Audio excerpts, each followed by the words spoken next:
Hi, கொஞ்சம் கம்பு இருந்துச்சு. நான் அதை ஊற வச்சுட்டேன். ஒரு 15 மினிட்ஸ் ஊற வச்சதுக்கப்புறம் அதை காட்டன் துணியில் போட்டு உலர்த்திட்டேன். நம்ம இதை நைஸாக அரைக்காமல் கொஞ்சம் நுரப்புறன்னு அரைச்சி வச்சுக்கிட்டோன்னா நல்லாயிருக்கும். கொஞ்சமாக தண்ணி ஊற்றி அதை தேவையான அளவு நம்ம கரைச்சி வச்சுக்கணும். இந்த மாதிரி கரைச்சி வச்சுக்கணும். சைடில் நம்ம தண்ணியும் ஒரு குண்டில் போட்டுடணும். நிறைய போடக்கூடாது, கொஞ்சமாக போடணும். கொதித்து வந்த பிறகு இந்த கம்பை போட்டு நம்ம கிண்டிக்கிட்டே இருக்கணும். இல்லைன்னா அடி பிடிச்சிரும். நல்லா கட்டியாக ஆனதுக்கப்புறம் தண்ணிலாம் குறைஞ்சி நல்லா கட்டியாக ஆனதுக்கப்புறம் நம்ம ஆஃப் பண்ணிடலாம். ஆஃப் பண்ண பிறகு பார்த்திங்கன்னா இந்த மாதிரி தான் இருக்கும்.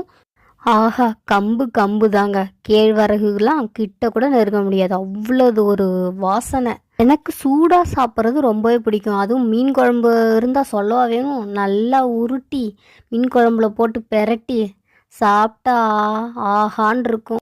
மறாவது நாள் பிரேக்ஃபாஸ்ட்டும் அதே கூழு தான். தேங்க்ஸ் ஃபார் வாட்சிங்.